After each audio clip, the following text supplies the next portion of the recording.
Tribuners, kita bertemu lagi dalam acara Tribun Ngopi, ngobrol bareng sang pemimpin. Dan sang pemimpin sore ini adalah Bapak Wali Kota Bitung, Bapak Insinyur Maurits Mantiri MM. Selamat sore Pak Maurits. Selamat sore. Iya. Senang juga berada di tempat ini. Terima kasih banyak Pak Wali. Bagaimana kabar ini Pak Wali? Kabar baik. Alhamdulillah. Puji Suasananya Tuhan. nyaman.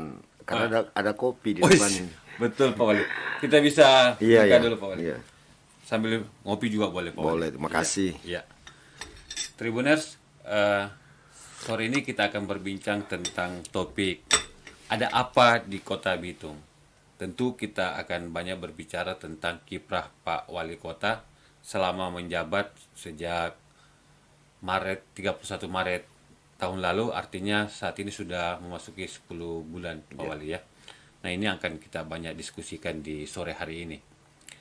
Pak Wali, sepekan terakhir apa saja kesibukannya?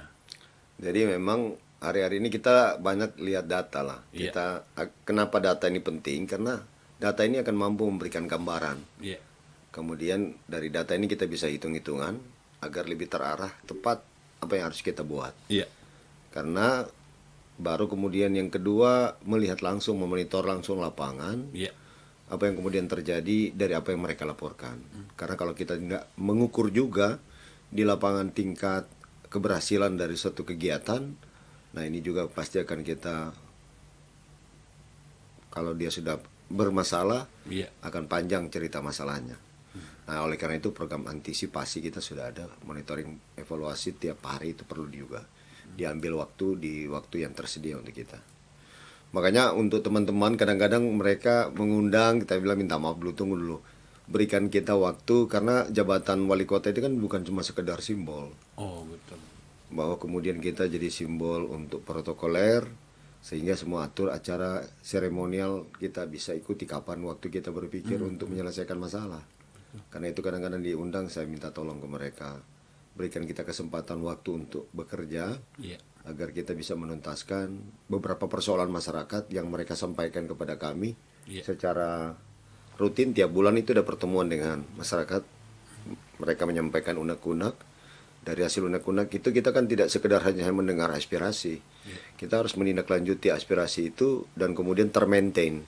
Agar jangan sampai seperti pemadam kebakaran saja. Menyelesaikan, selesai, dia kembali lagi. Kita harus berupaya bahwa maintenance-nya tentang apa yang ada masalah itu bisa kemudian tidak terulang lagi.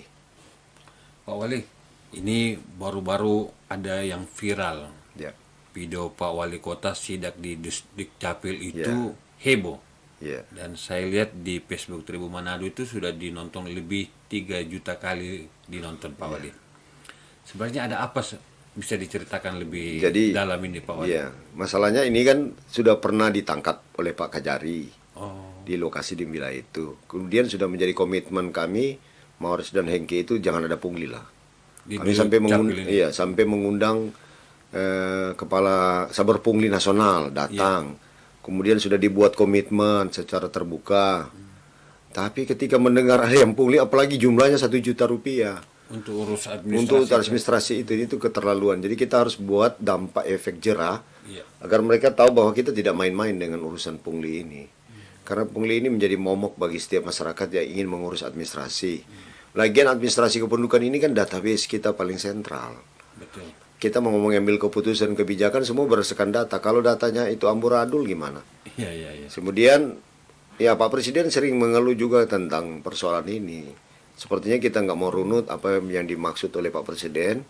Agar kepada kita ini selalu Pak Presiden ingatkan tentang keselamatan rakyat, tentang kehati-hatian. Itu maksudnya kandungan maknanya adalah bagaimana kita melayani masyarakat itu dengan benar-benar serius. Nggak boleh kita hanya main-main. Nah, karena situasi itulah kemudian ya kita datang kemudian mengecek langsung ke mereka. Yang namanya calok pasti ada ruang lah. Iya. Walaupun kemudian inspektorat sudah saya turunkan periksa. Dan ini terakhir saya bilang tidak ada ampun lagi. Kalau ada yang melakukan sudah kami tangkap. Saber pungli kita kan aktif di Bitung. Ya kita tangkap saja. Ini menjadi peringatan terakhir lah. Dan sebaiknya jangan hanya di Capil. Di semua bidang yang kita layani janganlah melakukan hal yang demikian. Karena itu membuat masyarakat melihat bahwa pelayanan pemerintah ini selalu harus dengan duit. Nah ini stigma ini kalau mau dilepas dari apa yang teropinikan ini kan butuh waktu sebenarnya. Tapi kita ingin cepat. Nah waktu kita cuma 3 tahun. Ruang waktu 3 tahun kita mau menyelesaikan sebagai wali kota sesuai dengan janji kita di visi misi ini kan sangat terbatas. Nah jadi kalau kita masih ada ruang main-main di sana, itu kan nggak mungkin. Nah karena itu kami berharap, tapi secara keseluruhan pemerintahan kita ini pencapaiannya udah kelihatan lah progresnya. Dan dengan mudah kita akan mampu menunjuk secara statistik perubahan sebelumnya dan sesudahnya, before afternya pasti kelihatan. Di antaranya apa saja itu Pak? Ya seperti janji kita meningkatkan insentif bagi hamba Tuhan sudah terrealisasi. Titik wifi yang kita janji 1000 sudah hampir 300 kan titik. Karena kelambatan anggaran sudah siap. Kelambatan proses dari vendor ini yang terlambat kan. Ketiga menyangkut tentang kita Bitung terang. Jadi kita siapkan sampai 2000 balon lampu agar benar-benar setiap kelurahan itu wajib sepertinya 20 titik lampu lah. Itu sudah terpasang. Sudah sementara pasang. Sudah sementara terpasang. Memang ada kesalahan sedikit di penganggaran menyangkut biaya pasangnya, nggak dianggarkan. Ya ini kan ditata dari secara cepat-cepat di 2021 habis kita dilantik. Ya tergelincir sedikit di situ. Baru kemudian untuk pengadaan untuk BPJS Kesehatan kita tuntaskan, semua masyarakat Bitung wajib memiliki BPJS Kesehatan. Ada 3 kan yang menanggung biaya kesehatan baik dari APBN maupun dari APBD ataupun dari pihak swasta BUMD. Nah, dari target BUMD Pemda kita ini dari APBN sudah, dan kita kontraknya non cut off. Tapi itu yang kita sementara sudah kumpulkan tadi dengan pihak rumah sakit untuk mereka memahami yang pengertian 3x24 jam ini. Jadi ketika pasien datang di rumah sakit, kemudian dia merasa diri bahwa dia tidak memiliki BPJS, biasanya di situ wajib diarahkan dalam bangsa 3 kali diuruslah BPJS kesehatannya. Kasihan dia kalau apalagi kalau ada tindakan operasi biayanya jutaan. Kalau warga kita yang pencariannya tidak Senin Kemis, bagaimana dia? Jadi karena kadang-kadang kalut mereka nggak ditolak karena tidak ada BPJS, dia tanda tangan mandiri. Dia bersedia padahal ada ruang 3 hari. Jadi kalau dia mendatang ke loket dibilang tidak ada BPJS, karena di Pemda Bitung sudah ada fasilitas untuk BPJS, dia menyalurkan dong. Dia menyalurkan bahwa ini Bu 3 hari langsung kontak ke dinas sosial kita. Ini ada warga yang belum ada BPJS. Itu kan komunikasinya. Nah, yang begini-begini kita yang urus. Memastikan komunikasi, sistem informasi dan komunikasi mereka ini berjalan enggak. Karena harus dicek di lapangan. Karena kalau enggak dicek langsung Pak, saya minta maaf, kadang-kadang masih kurang percaya. Dia berjalan dengan efektif. Bagaimana supaya ini terkontrol dan berjalan efektif? Ya digitalisasi. Semua harus digitalisasi, interaksi konektivitas ini dan terintegrasi ini harus diukur. Belum. Nah, untuk bagi mereka yang notabene seperti pendataan ini kita lakukan sekarang dengan Capil sudah bergerak ulang untuk lakukan re-registrasi. Karena saya dapat informasi dari Kadis Capil, untuk penduduk yang terdata dari 2007 ke bawah itu masih manual. Yang 2008 up, nah kan ada ruang re-registrasi oleh kementerian. Nah ini harus kita intensifkan, re-registrasi ulang penduduk dan dicatat secara biometrik agar kemudian identitas seseorang itu benar-benar mampu tergambar di data digital kita. Pak Wali, ini kan Pemkot dan DPRD sudah menyusun APBD 2022. Bisa kami Tribuners digambarkan arah penggunaan anggaran APBD di 2022 untuk Kota Bitung. Prioritas apa saja Pak Wali? Jadi pertama memang kita fokus ke RPJMD kita. Apa yang kita janjikan selama kampanye. Contoh untuk yang pertama karena situasi yang rumah sakit. Dan kita diberi ruang. Itu rumah sakit di penggunaan dana DAK sekitar 40 miliar. Itu di 2021. Dalam waktu dekat bisa diselesaikan.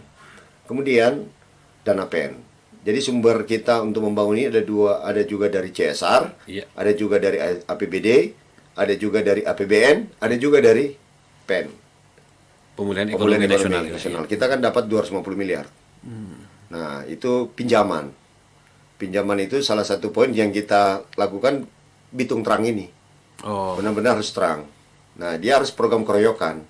Jadi Perkim memasang, teman-teman DLH memangkas pohon yang oh iya. baru kemudian masyarakat mencoba membersihkan, merapikan agar lampu jalan ini bisa kelihatan nyata. Baru kemudian untuk insentif, Iya. ya kan sudah kita tuntaskan. Baru kita ingin merapikan BPJS kesehatan kita. Iya. Benar-benar dia, kalau kita bilang kan sekarang kita bilang masyarakat itu saya pastikan sudah memiliki. Tapi di lapangan satu dua orang itu pasti kita dapat temukan. Nah, kita tidak mau ada yang lolos. Nah, ini kita sudah memakai metode baik pendekatan mulai tokoh agama. Silakan mereka mendata penduduknya yang belum ada BPJS kesehatan, yang juga bukan tergabung dalam kerja di karyawan swasta atau BUMN atau ASN atau THL dan sebagainya. Yang di luar ini kita tanggung. Kemudian program-program kita Kota Cantik. Iya. Jadi kita ingin percantik kota kita. Jadi berkelas lah. Nah, itu dari PUPR mereka sudah masuk di wilayah tender juga untuk menyelesaikan. Kemudian merampungkan tentang 1000 titik WiFi ini. Ini juga benar-benar kemudian infrastruktur kita nyambung untuk titik fiber optik kita Iya. agar bisa terkoneksi lebih sempurna lagi dari apa yang kita sudah miliki. Dengan demikian maka kita kalau ingin menuangkan semua menyangkut totalitas pelayanan itu kepada masyarakat bisa terlaksana di 2022 ini. Kalau proyek-proyek yang lain yang kita dapat bantuan dari APBN lagi ini karena hadiah itu kan, Iya. kita bikin jembatan hubungan antara Girian dan Manembo yang dari dulu dimimpi-mimpikan, kita bisa realisasikan saat ini. Nanti di tahun ini bentuk apa tahapannya dulu, Pak? Untuk pembangunan jembatan tadi, Pak Wali. Dia kan jembatan gantung, Oh, iya. sederhana. Oh. Tapi anggaran karena 6 miliar, Iya. berlebihan, dicari lagi lokasi yang bisa disambung di antara yang dipisahkan oleh Kuala Girian itu. Supaya lebih mendekatkan, jadi masyarakat tidak mutar lagi kan. Iya. Untuk wilayah yang targetnya jalan-jalan dekat. Kemudian kita rampungkan juga untuk jalan-jalan setapak. Itu kemudian bedah rumah. Iya. Kita buat lebih kencang menyangkut bedah rumah ini agar kawasan-kawasan yang statusnya awalnya kumuh bisa kita robah. Karena tahun 2021 kita sudah ada. Jadi yang digenjot di PUS itu sehingga ada 200-an rumah. Jadi masyarakat dapat rumah dan kintal tanah. Nah, ini karena ada sekitar 7.500 warga yang notabene belum memiliki tanah sendiri. Nah, ini menjadi target kami untuk diselesaikan. Termasuk di daerah Pinasangkulang ini yang ada masalah dengan relokasi Oh, tambang, itu Pak, ya? kalau itu kan wilayah perusahaan. Oh iya. Jadi urusan dengan perusahaan kita hanya membantu untuk melihat regulasi agar masyarakat ada yang membackup lah. Jadi Tapi kami percaya perusahaan punya itikat baik etikat untuk baik untuk menyelesaikan itu. untuk relokasinya itu, Iya. Pak, ya. Bantuan Pemkot adalah memastikan ini Iya, warga memastikan tidak dirugikan. Tidak Oh, rasa dirugikan. Dan makanya dibuat tim sudah Iya. sementara jalan. Iya. Karena di tim itu juga melibatkan masyarakat langsung. Pak Wali, kalau di bidang pariwisata di tahun 2022 apa saja yang akan dilakukan oleh Pemkot Bitung, Pak? Jadi kita memperbaiki objek-objek wisata kita. Iya. Kita dapat anggaran 17 miliar khusus untuk itu. Bidang Salah satu pariwisata. pengembangan kampung wisata. Di mana Termasuk itu, di Pak? dalamnya di daerah Pintu Kota Kecil, kemudian di wilayah kawasan Kasawari. Nah, di sana kita bangun jalan dan kemudian ada fasilitas Iya. yang notabene mampulah menjadi objek wisata yang representatif. Sambil kita mendorong pengusaha yang masuk, ada satu pengusaha masuk, Taka Iya. Group, Iya. agar mereka juga dijaga, jangan sampai investasi mereka ini gagal total hanya Iya. karena tidak di backup oleh pemerintah. Ah, iya. Pokoknya prioritas lah, untuk mereka harus dikawal. Ada gangguan, ada hambatan, itu harus menjadi urusan oleh Kota Bitung. Saya Iya. buka hotline dengan mereka, agar mereka bisa langsung, jangan segan-segan dan merasa tidak bisa ketemu, apalagi itu bahasa-bahasa itu kan HP saya kan terbuka untuk semua orang sebenarnya. Mereka bisa WA-an dan kemudian bisa berkomunikasi dengan itu. Kecuali ya tengah malam lah. Kasih waktu kita istirahat. Iya, iya. Betul, Pak Wali. Nah, selain di bidang pariwisata, Kita minum kopi boleh ya? Boleh, Pak Wali. Oh, iya. Saya juga ini mau minum kopi nih. Ini kebetulan acaranya Tribun Ngopi. nih, Kopinya Pak Wali. enak kok, kopi Tribun ini ya. Wah, mantap. Makasih, Pak Wali. Namanya kopi Tri ya, Kopi Tri ini atau kayaknya. kopi Bun.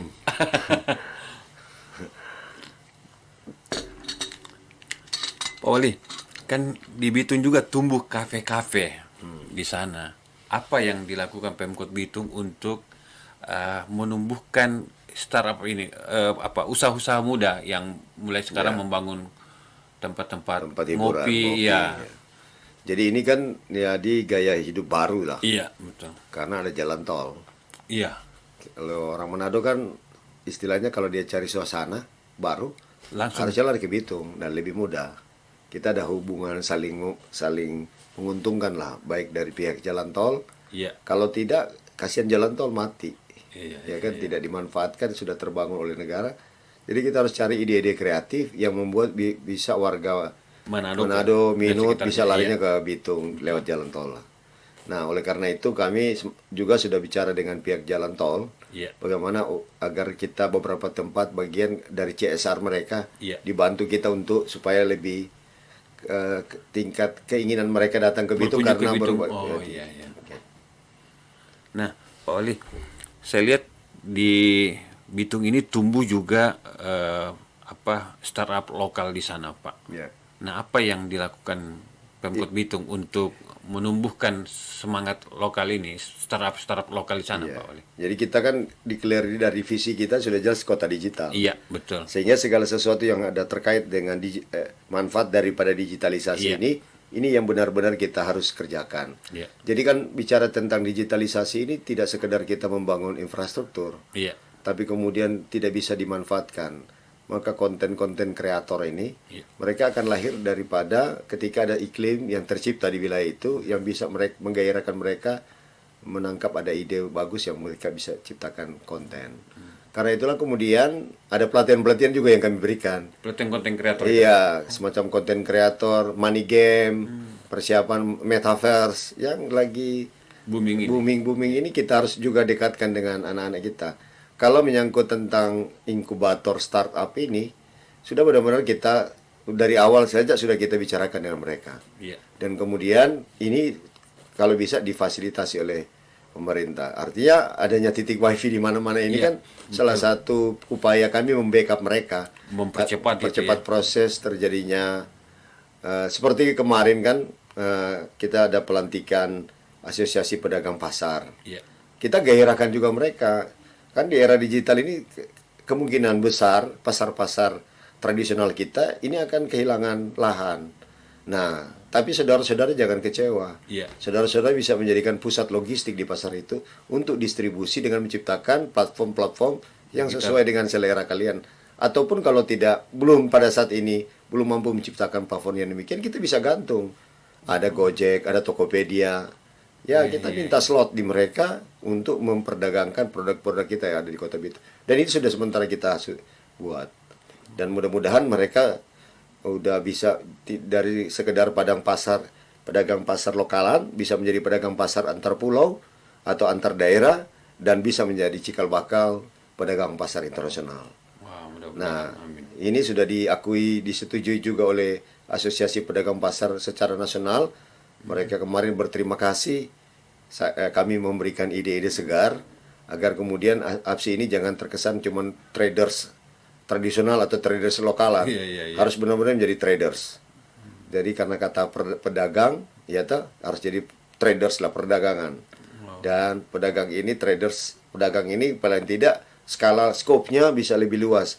Jangan cuma terkesan antara para pedagang jualan-jualan. Jadi dia bisa buka lapak antara pedagang Bitung dan pedagang itu Kota, antar Bogor, kota, iya, kabupaten iya. kota, antar provinsi, antar pulau, dan bisa antar negara. Wah. Jadi meningkat. Nah, itu ide besarnya itu adalah bagaimana kita meningkatkan skala bisnis daripada masyarakat luas, kita ya. ini agar lebih meningkat. Kalau perbankan kan, nah seperti perbankan permodalan, ini juga kita lagi berupaya mendekatkan dengan mereka. Mereka tidak perlu takut dengan perbankan. Sepanjang mereka mampu menghitung omset dan memvaluasi omsetnya dengan baik, dan itu bisa menjadi jaminan mereka. Tidak perlu dengan jaminan fisik yang seperti tanah dan sebagainya. Biasanya kan mereka kalau kecil nggak punya modal tanah. Dan kemudian takut berspekulasi. Kalau dia gagal, rumah tempat tinggal mereka yang jadi jaminan. Iya. Tapi kalau dia mampu menghitung omset dan mampu menghitung valuasi, itu bisa istilahnya bisa dijaminkan untuk mereka mendapatkan modal segar. Nah, lingkungan-lingkungan ini yang kita sementara dengan teman-teman berupaya berdiskusi dengan mereka dengan melibatkan masyarakat ini. Agar mereka terbiasa juga dengan model percakapan dan berpikir bisnis baru ini. Agar jangan pakem di gaya bisnis lama. Oh, iya. Padahal bisnis modern kita ini kan sudah ada bisnis jual beli tanah secara virtual. Betul. Ya, bermain ya, walaupun ini ada beberapa poin tidak kita sarankan, tapi jangan sampai juga kita melupakan. Jadi kita tidak sarankan, tapi harus rakyat Bitung harus mengetahui lah seperti itu. Minimal tidak hilang dari Pak ya. Kesempatan. Betul. Pak Wali, di kampanye lalu Pak Wali kan menjanjikan kepada warga Kota Bitung untuk mendorong melanjutkan pendidikan, baik S1, S2 dan S3, dan itu akan Pemkot Bitung menyediakan beasiswa. Sejauh mana realisasinya Pak Wali? Udah ada satu, kita kirim studi ke, ada juga yang kita coba proposalnya yang kita lagi minta dia mau studi ke Jepang, tapi yang sudah terrealisasi yang studi ke Amerika sudah. Anak ini kan anak orang miskin. Dia ini si Jerry ini, saya kalau cerita tentang dia sedih sekali. Dia ini juara SMA sesulut loh. Hasilnya cukup gede. Satu waktu Jerry ini nggak sekolah, dia hanya di nongkrong di tempat, istilahnya orang bilang pangkalan ojek, karena bapaknya kan tukang ojek juga. Saya tanya pada waktu itu, Jer, kenapa nggak kuliah, Jer? Pak, papa nggak ada duit, Pak. Itu kemudian harus menjadi inspirasi kami. Bagaimana kami ini kan pemerintah. Ada anak pintar, kenapa kita tidak sekolahkan? Dari situ kita berupaya Jerry selesaikan dulu di S1-nya di universitas, baru kemudian lanjut ke S2-nya ke luar negeri. Nah sekarang Jerry sementara studi di Amerika Serikat di Florida.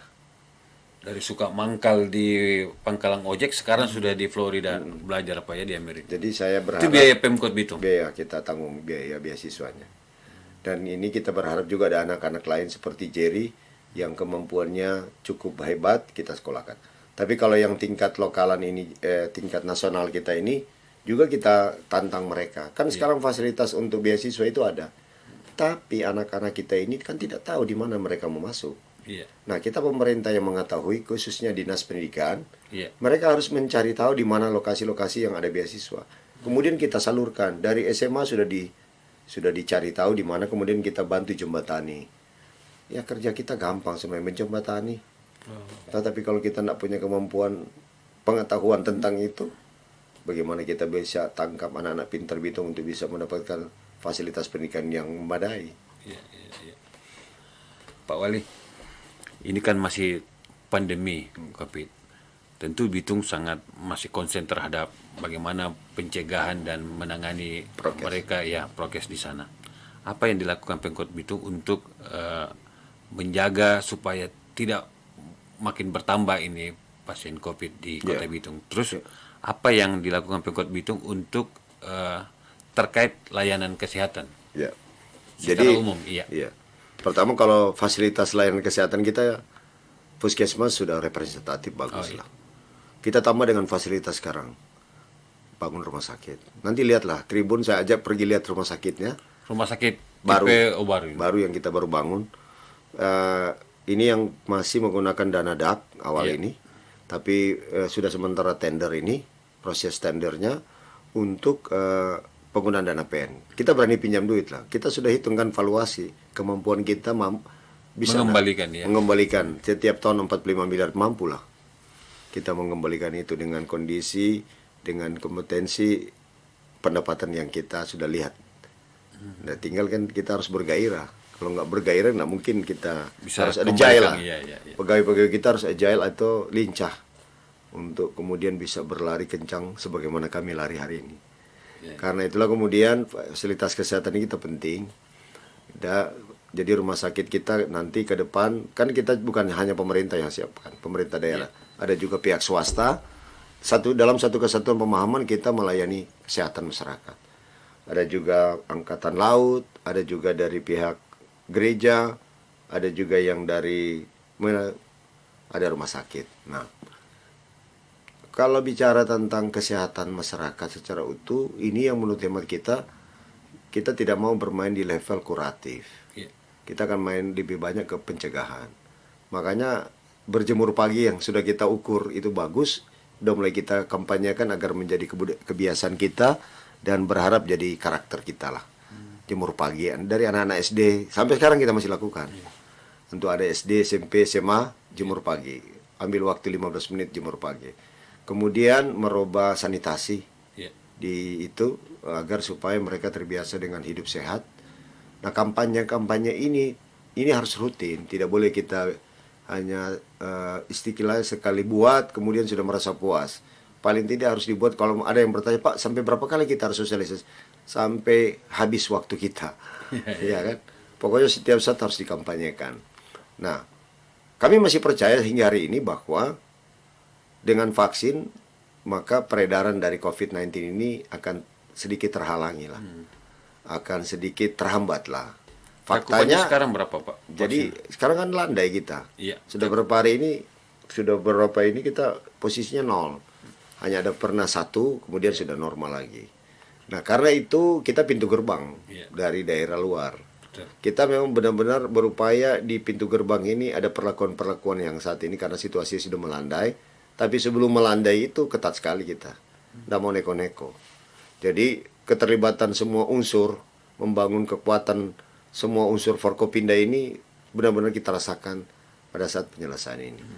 Dan karena itu pencapaian kita hari ini setelah dirubah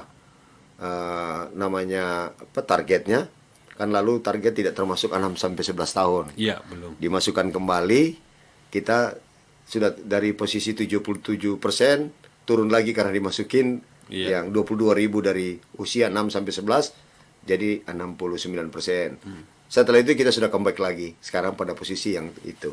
77% dari angka pencapaian target yang berubah ini. Karena itu kami yakin, percaya vaksin akan benar-benar menjadi salah satu benteng pertahanan untuk kita serangan terhadap COVID. Karena itu kami selalu menghimbau masyarakat dan tokoh agama kami, tokoh-tokoh masyarakat, tokoh agama benar-benar mensupport dengan turut terlibat. Apalagi dengan sekarang sudah masuk di program booster ini. Atau vaksin ketiga, dan mereka selalu meminta dari awal. Itu artinya niat dari tokoh agama kita ini, tokoh masyarakat kita ini benar-benar, dan kita believing benar, kita percaya bahwa vaksin ini salah satu jalan keluar kita sebagai benteng pertahanan, tidak ada cara lain. Oleh karena itu bagi mereka yang masih belum percaya, tolonglah agar supaya mempercayai ini, atau silakan kalian masuk di wilayah bagian daripada terseleksi secara alam. Atau orang yang tidak mau mendengar anjuran pemerintah. Kan tidak ada pemerintah yang ingin mencelakakan rakyatnya. Betul, Pak. Karena itu upaya-upaya ini benar-benar kita laksanakan secara keroyok. Kita mengenal yang di sana kan manajemen melendong. Melendong ini kan bahasa orang bilang baku keroyokan atau mapalus gotong royong. Jadi kita mulai memperkenalkan mari melendong kok ini urusan Spanggal ini. Urusan ini kita selesaikan dan lebih efisien, lebih efektif. Semua lini karena ada passion di sana, ada passion untuk menyelesaikan masalah. Kalau kita mau menyelesaikan masalah, terutama dari orang yang terlibat di situ ada passionnya dulu. Kalau cuma sekedar dipaksa, makanya bungkusan kita selalu kalau kita ingin menyelesaikan persoalan masyarakat kecil miskin ini, mari kita lakukan dengan cinta. Bahwa secara normatif maupun secara kepercayaan kita, yang namanya keadilan itu bagaimana yang kuat menolong yang lemah. Kita praktekkan itu agar kepekaan sosial kita, kepedulian sosial kita menjadi bagus.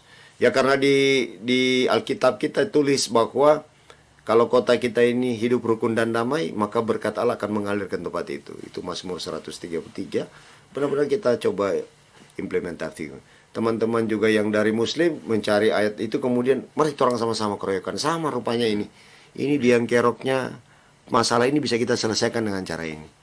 Karena kalau kehidupan sosialnya kita tidak pernah urus dengan baik, terjadi problematik sosial makin melebar, akhirnya terjadi pemisahan antara yang kaya dan miskin makin lebar, persoalan sosial atau problematik sosial makin banyak. Nah, ini akan merepotkan kita pemimpin. Kita kan sudah jelas Morris Menteri dan Hengki Honandar, wali kota dan wakil, tanggung jawab kita. Segala TTBG masalah di kota ini, apalagi yang sudah menonjol atau ada tren, kita harus antisipasi segera. Nah, model fast response itu kita didukung oleh para teman-teman staf khusus, tim percepatan, baru kemudian para pejabat pemerintah Kota Bitung agar setiap saat responsif dan tanggap setiap ada persoalan. Pak Wali, tadi kami bicara soal bisa mengembalikan PEN 40 miliar per tahun, Pak ya. Tentu ada juga dari PAD yang diambil. Boleh kami diberikan gambaran capaian PAD tahun 2021 dan target di 2022, Pak? Ya. Jadi sumber pendapatan kita ini kan ada dari DAU, ada dari DAT, ada juga dari PAD, ada juga dengan bantuan pihak ketiga. Betul. Atau dana bagi hasil dan dana bagi hasil. Nah, sumber-sumber ini, jadi kalau kita menghitung kekuatan kita, tentu orang paling lebih banyak melihat dari APBD. Total pendapatan. Iya, betul. Jarang yang melihat bagaimana menghemat. Iya. Ya, ada dua cara kan. Kalau kita ingin membuat kegiatan, paling tidak kita ada angkanya, atau kita hemat di tempat lain, kemudian kita pindahkan ke target yang harus kita eksekusi. Nah, karena itulah kemudian PEN ini kan setiap tahun nanti mulai efektif 2023. Iya. Padahal banyak yang bilang begini, Pak Wali berani sekali ya. Nanti tahun 2023, tahun 2024 itu kan masuk tahun pilkada. Iya. Jadi Bapak nanti di APBD tidak ada lagi biaya-biaya lain yang akan keluar. Saya bilang mau pakai, kalau saya mau pilkada kan masa mau pakai menggunakan anggaran dari APBD. Ya kan kita harus cari kemampuan kekuatan kita dalam rangka untuk mengkampanyekan kita. Saya bilang ini menjadi motivasi juga ke ASN. Kami, Anda ini ASN maupun THL, Kepala Lingkungan Lurah, saya bilang, Dr. Lantik, Anda bukan tim kampanye kami di 2024. Kami tidak berharap Anda ikut kampanye dengan kami di 2024. Tapi Anda berkampanye dengan kami dari 2022 menuju ke 2024. Apa yang dikampanyekan? Bikin bagus itu kota ini. Kemudian layanan publik ditingkatkan agar masyarakat tidak merasa seorang diri berhadapan dengan masalah yang dia. Paling tidak dia tahu ada negara hadir di setiap persoalan dia. Nah, merumuskan ini kan tidak sesederhana yang kita bilang. Kita bisa bilang begitu, tapi kalau terjemahan di bawah mereka tidak mampu buat, nah ini yang kita selalu sebut ada waktu harus monitoring, evaluasi atas semua apa yang telah kita tetapkan. Kemudian karena itulah kemudian maka ilmu kami sekarang mulai masuk di wilayah yang namanya menghemat. PAD kita kan memang turun setelah ada COVID. Dari kita sudah pernah mencapai 100-an, ini sudah turun ke 88 M, kecil 88. Nah, tapi apakah kita bisa membangun dengan ini? Kita kan ada dana dari sebagian DAU, dana bagi hasil, yang notabene semua pada awal waktu kami masih belum maksimal. Oleh karena itu, saya mulai mengecek di dinas sosial. Kami ketemu Ibu Risma, ya toh? Iya. Ibu Risma kaget, Pak Maurits berapa yang dibiayai APBD Bitung untuk BPJS Kesehatan yang non cut off itu? Saya sekitar tiap tahun kita harus keluarkan 40 miliar. Oh sayang Pak Maurits, itu kan boleh dibiayai oleh dari sumber PBI nasional masih ada slot 20 juta. Karena kita mulai rapi data, yaitu itu berkah dari kita tertib di data. Jadi data di TKS kita langsung kirim. Yang kita bayar selama ini kirim ke Ibu Risma. Ya syukur-syukur ya 40 miliar itu dihandle sekarang efektif 2022 sudah dihandle oleh Kementerian Sosial. Kan aman. Yang harusnya kita mau bayar untuk tiap tahun dipotong dari DAU, kita sudah punya cadangan duit. Yang kita dulunya kita yang bayar BPJS Kesehatan, sekarang sudah di take over oleh Kemensos. Kemudian kita ada dana bagi hasil mineral yang notabene PT MSM ini sudah bayar ke kementerian, tapi kemudian karena dasar perhitungannya masih belum begitu matang, saya mintakan waktu itu ke staf khusus. Karena di staf khusus kita ada mantan kepala dinas SDM provinsi. Pak Tinungki tolong dong dikonsolidasi kemudian dilihat apa masalahnya. Kemudian kita dana bagi hasilnya cuma 2,5 miliar, 3 miliar. Mereka urus ke Jakarta dan kemudian dapat informasi harus ada perubahan peraturan Menteri Keuangan, Pak, karena sudah ditetapkan peraturan Menteri Keuangan tentang DBH.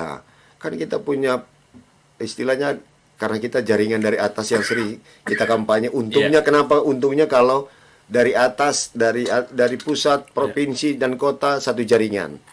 Maka dia seperti bagaikan pipa. Nah itu kan kita kembalikan lagi Pak Gubernur, Pak, manfaat dari bagaikan pipa ini di mana Pak Gubernur? Kenapa memang? Ini kan kita dana bagi hasil kita harusnya 90 miliar Pak. Tapi yang dikasih baru 30 miliar Pak. Masih ada sisa 60-an kita Pak. Oh iya sudah, kita teleponnya ini kan resmi kan legal. Iya. Diproses lah, itu manfaat satu jaringan itu terkoneksi. Jadi dengan mudah bisa diurus. Ini Akhirnya kalau kita satu golongan satu jaringan satu begitu, jaringan, iya. satu pipa. Satu pipa. Tidak terhambat-hambat kita. Nah banyak yang tidak terhambat-hambat yang seperti ini. Kenapa kita bisa diganti ya? Karena kita satu jaringan dengan Ibu Risma. Oh, Ibu iya. Risma kami minta tolong. Ya toh, seperti kemarin juga bukan, tapi ada faktor juga bukan karena itu. Karena kemampuan daripada para pejabat kita yang mampu menyusun yang namanya dokumen perencanaan dengan baik.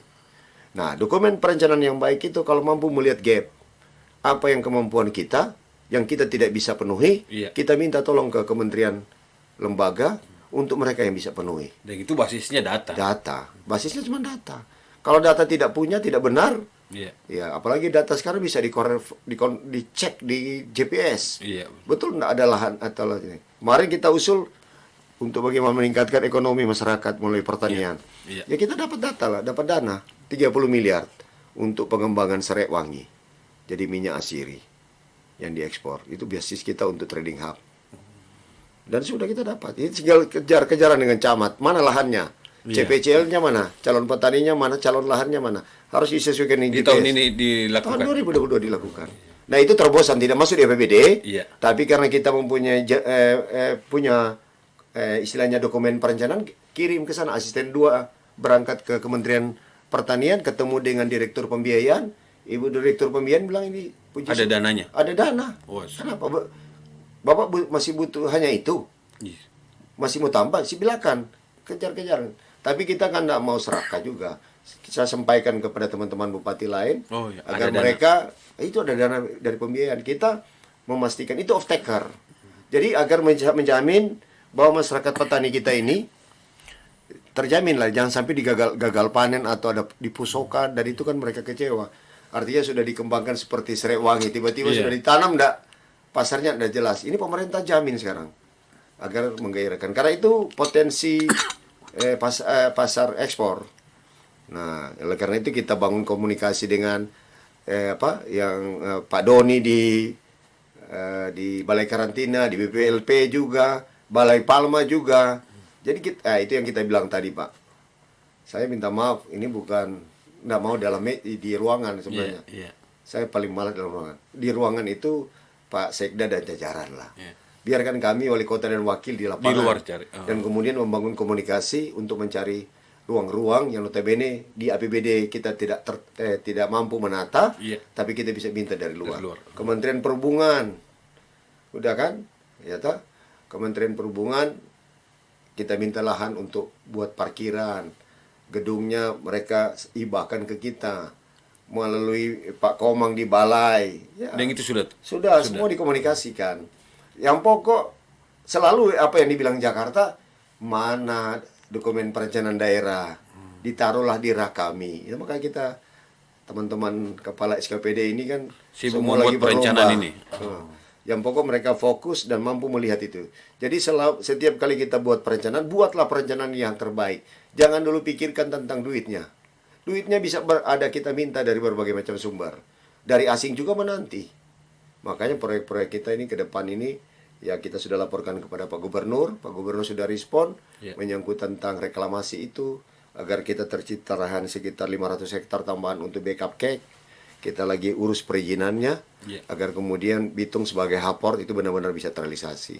Bitung sebagai kota industri dan trading bisa.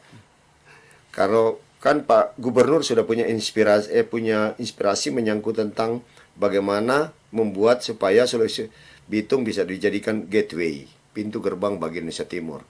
Gambaran umumnya, mimpinya sudah kita yang di lapangan ini harus mampu membuat mimpinya, dia harus terrealisasi. Mimpi Pak Gubernur, kan nggak mungkin Pak Gubernur mau kerjakan. Kita lah yang daerah ini harus mencari. Kita mempunyai sumber daya manusia yang cukup lah.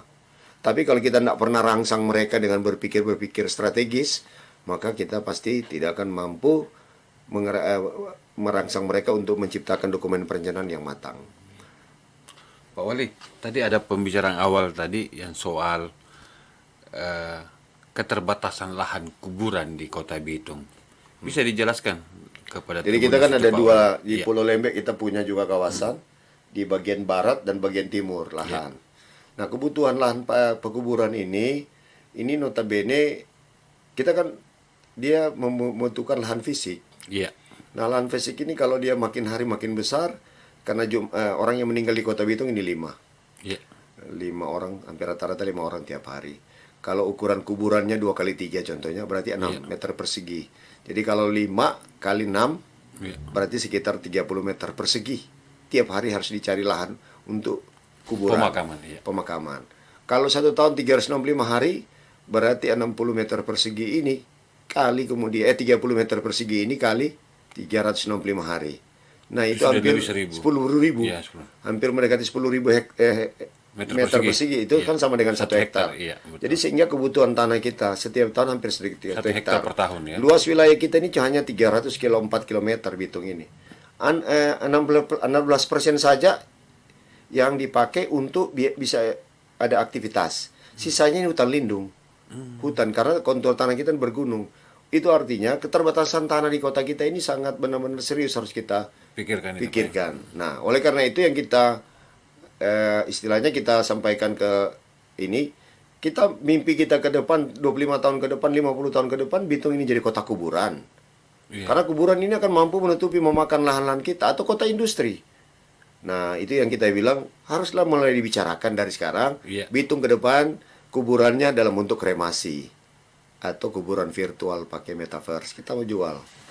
Sudah ada kuburan virtual. Bagaimana itu? Mulai Sedikit bisa kuburan digambarkan virtual. gitu. Nah, Iya, ini iya. bercanda ini ya. Iya, iya, iya. Jadi kuburan virtual karena anak-anak kita ini rindu datang kuburan.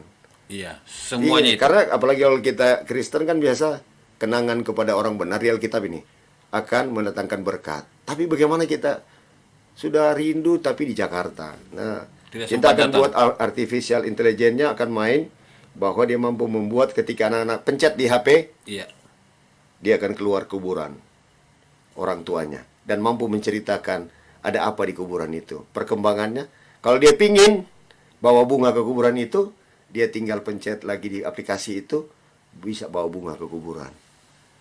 Kan ada Tanpa perlu hadir. Tanpa perlu hadir dan dia bisa tahu bahwa dia yang meletakkan bunganya. Kemudian secara virtual dia akan mendapatkan feedback dan itu pasti akan terpuaskan. Siarah virtual ini ya, kalau Secara virtual. Iya, iya, iya. Jadi walaupun kita di Amerika kita masih bisa lihat kuburan kita di mana menembo. Ya tak? Iya, iya, iya. Suasananya. Ini hal baru Dan ini. itu bisa dijual dan Iya, kita bisa jual kuburan Bruce Lee yang di Washington itu pindahkan ke Bitung. Ya. Nah, mudah-mudahan platformnya nanti dibuat oleh Tribun. Kita doakan Pak Wali Kota lancar semuanya ini rencana-rencana Iya. dan tentu masyarakat Kota Bitung sangat menanti dan akan merasakan manfaat besar dari rencana-rencana yang sudah dibuat oleh Pak Wali Kota. Ada hal yang sebenarnya kita ceritakan lagi coba membangun kepada masyarakat Iya, untuk kehidupan sosial kita. iya. Ya, kita ada program mulai rumah diakonia itu membantu menolong tiap hari Jumat. Apa itu Kita model kegiatannya itu Pak Wali? Sambil jalan pergi lihat orang miskin, tapi faktanya masih seperti itu. Banyak sekali ada orang miskin yang tinggalnya di tanah. Anaknya tinggal hanya ditaruh di tempat tidurnya bekas lemari. Orang tua tidur di tanah alaskan kain. Masih ada seperti itu. Makanya kadang-kadang kami ajak para teman-teman kelompok, mereka menangis di lokasi. Tapi bilang jangan cuma menangis kita. Kita harus cari ide besar, minta tolong kepada Tuhan. Kalau kita tidak memiliki sumber daya, pasti Tuhan akan memberikan kita sumber daya. Nah, dari sumber daya itulah kemudian kita bisa menyelesaikan urusan persoalan mereka. Mana yang bisa diintervensi dengan program pemerintah, tapi lebih utama kita berharap kepedulian kita. Karena kepedulian ini yang membuat kota kita ini menjadi kota sejahtera karena kita benar-benar care dengan kehidupan saudara kita. Karena ini bangunan kebudayaan kita yang harus kita tetap jaga. Baru ada program-program kita mantan-mantan pejabat dari lurah Iya. ditaruh di foto-fotonya. Jas merah itu benar-benar harus kita implementatifkan. Iya. Jangan sampai melupakan sejarah. Nama-nama wali kota Iya. Sekarang sudah kita beri nama di Beberapa monumen ya. di beberapa gedung. Ya, Terakhir ini ini kolam renang kolam ya. renang. Wow. WA orang. Iya, iya, iya. Jadi nama karena dia wali kota pertama. Dan kita sangat terharu ketika keluarganya bilang, kami karena diberi penghargaan orang tua kami baru tahun ini, sehingga kami akan memberikan bantuan 3,5 juta untuk biaya perawatan tiap bulan Kolam renang. kolam renangnya. Dan kolam renangnya ini kan panjangnya 50 meter, lebar 25. Ini paling kolam renang terbaik dah di Sulut sekarang ini. Itu minimal juga mengurangi beban Pemkot Bitung untuk membiayai biaya perawatan yang tadi. Iya, jadi ya, itu bukan soal berapa sih keluarga Iya, kasih, betul. tapi ternyata keluarga bagaimana merespon. Nah, ini bangunan sosial yang kita bangun ini dengan keluarga mereka diberi tempat penghormatan, maka jiwa ini, semangat ini akan menjadi semangat orang Bitung secara kebersamaan. Bahwa kita membangun kota ini bukan hanya dipikirkan oleh pemerintah ansih, tapi juga merupakan pemikiran semua masyarakat. Seperti rumah diakonia, nanti teman-teman dari Muslim, mereka dari program Basnas, Iya. ya mulai Basnas kita bikin UPZ-nya di kantor, dari itu anggaran itu kita bangun juga untuk mereka supaya kemudian baik program rumah diakonia maupun Basnas kita kolaboratif, Iya. kita selesaikan persoalan orang miskin di Bitung. Kan ada juga anggaran pemerintah. Iya, betul. Tapi yang paling utama bagaimana keterlibatan kepedulian masyarakat itu sendiri terhadap teman tetangga mereka sehingga terbangun yang namanya Indonesia yang seutuhnya ini. Dan itu Indonesia mininya ada di Bitung. Ya, Terus kami terlebih. berharap. Terima kasih Pak Wali Kota. Terima kasih banyak atas waktu kesempatan yang diberikan kepada kami. Siap. Karena ini bagian daripada kami untuk membranding kota kami. Terima kasih Amin. Tribun. Terima kasih Pak Wali. Tribuners, demikian perbincangan kami dengan Wali Kota Bitung, Insinyur Maurits Mantiri. Mudah-mudahan banyak manfaat dan kita mendoakan Pak Wali Kota dan Wakil Wali Kota diberikan kesehatan untuk bisa mempercepat mewujudkan rencana-rencana yang tentu Tribuners sudah dengar akan banyak yang dilakukan di tahun 2022 ini. Demikian Tribuners, salam.